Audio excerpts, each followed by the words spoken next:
so I cover my belly button.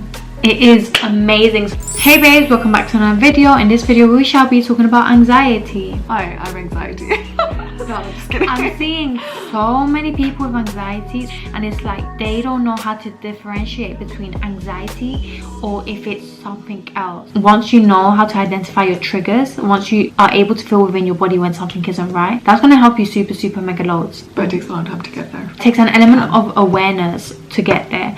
How do you deal with your anxiety? I guess I write. Okay. Or yeah, lots of different things. I think anxiety requires a lot of different techniques. Okay. To not only alleviate it, but to sort of get you to work through it. Because it's nice to get rid of it, but getting rid of something isn't addressing the problem, or you can't really get rid of something without addressing the problem. And anxiety is, I guess, a problem a little bit, because it's you're getting triggered or having feelings for certain situations that you may not particularly understand. So it's sort of getting to the bottom of that and then addressing how that makes you feel, how it makes you act, because ultimately that's how you live your life. I love that. And then when you write, what do you write? It's like, for the person that's like, I have anxiety, I don't really know what I'm doing, I don't know how to write, like how should they start off? Anything. The first step is a step. So anything, if you think you should write dear myself, or if you think you should just go into a quote, or like if you think you should draw something, anything, because once you get that down, you realize, oh, it wasn't that bad. Then you'll start gaining structure, because structure just doesn't start from the beginning. That's one of the things. So I think it's the hardest step is taking the first step, and once you're there, you realize you've put pen to paper and you've just started writing, you won't be able to stop. I love that. And sometimes it means just being messy. Like it may not make sense, but as long as you start carrying on writing, it will come to you. Things will come to you. What else works for your anxiety? Exercising.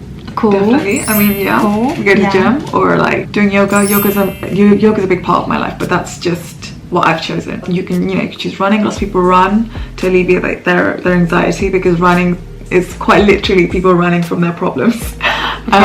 Yeah, some for some, yeah. And then while they're running, they're thinking, they're reflecting, or they just run, and then at the end they feel better because they've gotten rid of all of this emotion, this heaviness that they're feeling. What else works for you? Just sitting with my thoughts. I remember you sit with your thoughts. That's amazing. Yeah. That's a no, skill. because that's the first thing that I learned in therapy. Like when I went to therapy, and they just like just sit with it. Do you cry with it?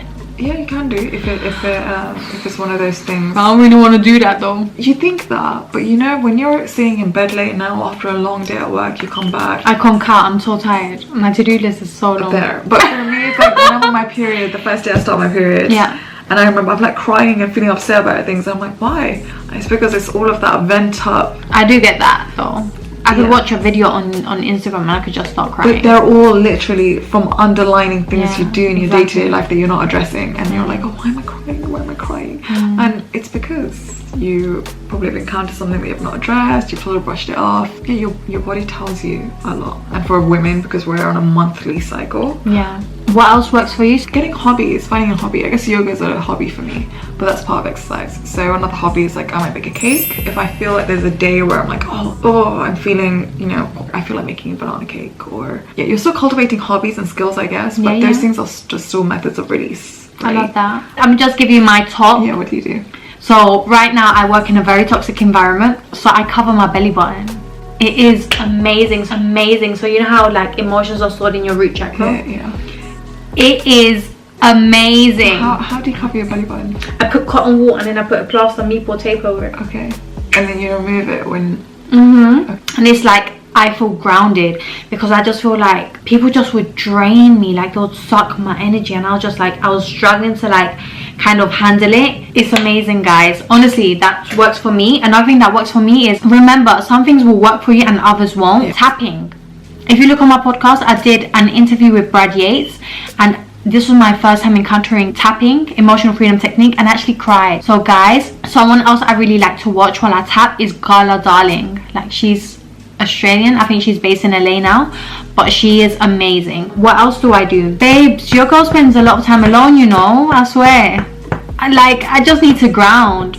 Babe, you can feel it. You can feel when someone isn't genuine. You can feel when someone is just looking for you for certain, like, you can feel it. Something. Yeah. Even if it's just your company, it's crazy. Yeah, if there's no pure intentions, I can feel that energy regardless of wherever you are in this world. I don't check Instagram. I don't check my social media if I know. We live in a world where everyone's very quick to showcase their life or show the highlights, and it's not reality. Some people are in debt. Some people are really truly living that particular lifestyle because they can afford it, but other people cannot. And that in itself is like, it's sort of like feeding anxiety as well, because from a person's point of view, it's sort of wanting to keep up with that all the time, even if it's not consciously, it's subconsciously. You know, you're thinking, oh, you know, this is how people are like, this is how the people I work with are like, this is how their homes look, this is how they look. And that's one of the things, right? It's why I think you mentioned everyone is anxious, or there are more and more people encountering that are anxious, because there's so many things going on. We don't take a breather, we don't take a minute and just, it's like, that's why looking at the sunset, or like, you know, that's why people want to go on holiday all the time, because they know that that's the only place where people would think, oh, they're on holiday, let's not disturb them. And that's the only place where people can feel an element of relief. I think depending on the situation, things will be different. So obviously if the weather's nice, going for a walk. I love taking a nap under the sun, that's my thing. Yeah, when she's on holiday, she's like, no, I'm just gonna lie here. I'm just gonna lie here and take a nap. That's my thing. I love it. But depending on where you are, the situation, the environment, who you're chilling with, it's gonna change.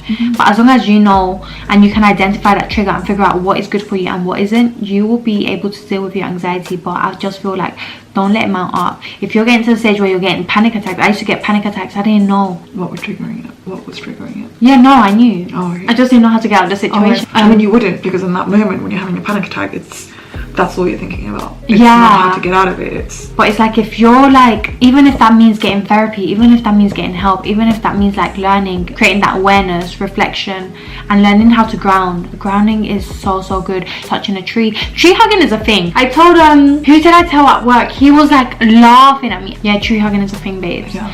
And that's it. I love you. Bye.